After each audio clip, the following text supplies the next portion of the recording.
let's not speak as a Canadian or as an American, but simply as a human being. Yes. Now, here's the thing. In New York, there's a thing called the UN. Yes. Now, as I said, if anybody bothers to look at the UN, the Vatican had a seat there until not too long ago, and now they just have observer status. But in the UN is sitting a man who I have crossed paths with many times. He is the boss of Interpol at the UN. His name is Harper Boucher. He used to be the deputy commissioner here in the Maritimes of Canada. He's had my documents for years as an RCMP officer. The RCMP witnessed an affidavit of mine that was argued in U.S. federal court in September of 2002, 6 months before the war in Iraq started. Everybody knows I had enough evidence of financial crime to warrant an investigation into the possible impeachment of George Bush 6 months before the war in Iraq had started. The affidavit was witnessed by the RCMP by an officer under Harper Boucher, who is now the boss of Interpol in New York. Now, who should investigate all of these cross-border and international crimes practiced by bankers as Bernie Madoff's money disappeared in U.S. banks, in Swiss banks, in Belgium?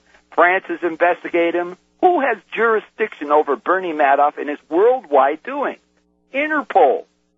Someone should ask Harper Boucher in New York if he's heard of Dave Amos, because I've called his office and left voicemails with every one of his underlings in no uncertain term.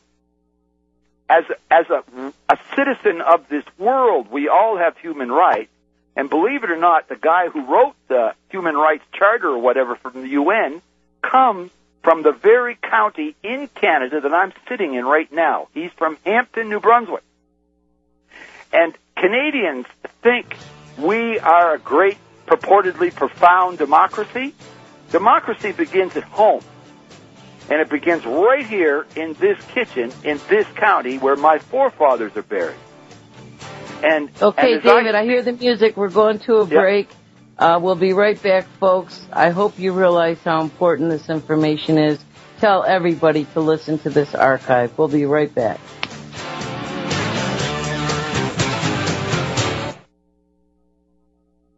You're listening to the Republic Broadcasting Network, because you can handle the truth. And we're back with What's Ailing America, which today is What's Ailing the World, with my special guest, David Raymond Amos.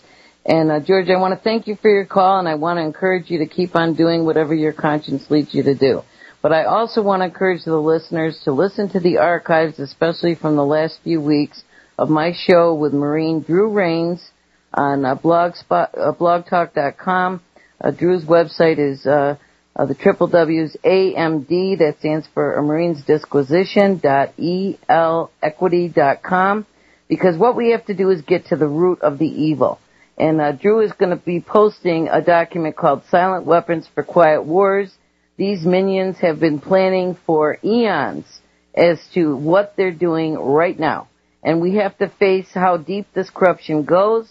You cannot go to the Fox to ask him to check out what's happening to the chickens. As a matter of fact, there's a very courageous reporter by the name of Jane Burgermeister in Austria, who has developed and written, along with a whistleblower from the NIH by the name of Alexander Jones, an injunction to stop the swine flu vaccine and criminal charges against the WHO, the UN, and all of these alphabet agencies on a global level, that they are basically planning the genocide of the human race. And I got a call yesterday from Scotland from one of our listeners. His name is Peter Duffy. He took this injunction into the court where he lives in Scotland, and they just refused to take it. So who's going to, form a grand jury? These minions are all in on it. And tomorrow night on Alex Jones's show at 6 p.m. Eastern, Jane and I will be on talking about that injunction. I mean, all of us are doing whatever we can do. The main thing we have to do is wake up humanity and make them realize that their genocide is being planned and it's going to be attempted in just a few months. The financial collapse where they're going to take everything you have is going to go right along with it.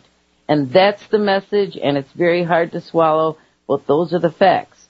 And we're getting so many calls. I want you to talk about please talk about cardinal law, and then we'll start bringing on the callers, because we run out of time so fast.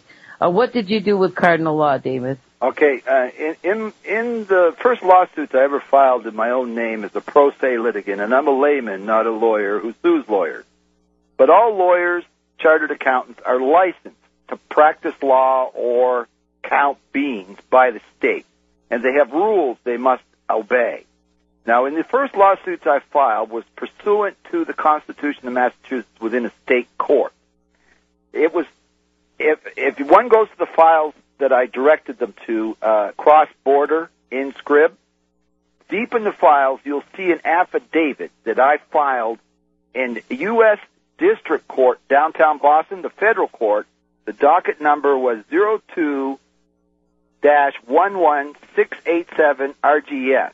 Now, it was formerly of Norfolk Superior Court, 0201070. Now, in this particular document, which is deep in the file, you will see a court date stamp on an affidavit dated December the 12th, 2002. If you Google December the 13th, 2002, you will see the cardinal law quit and ran off to the Vatican. You will see his name in this complaint, and it's probably a 10-page document with my signature. One thing you may find interesting, and what I'm trying to stress here, is this Internet that we have, that we're using right now, is every bit as important for the common man as the Gutenberg press was 500 years ago to expose the Catholic Church. Now, that said, if you look at this particular document, you'll see some interesting characters other than the Attorney General of Massachusetts, etc., namely Henry T. A. Monett. He is now Sumner Redstone, the guy that owns CBS and Viacom and everything and contributes to PBS. He's his ethical advisor, for God's sake. And I sued him 7 years ago. But all people have to do is check the public record and listen to me argue in court. It's a matter of public record. But the thing about it is whatever games these people are playing, it's with our children's future, all of our children.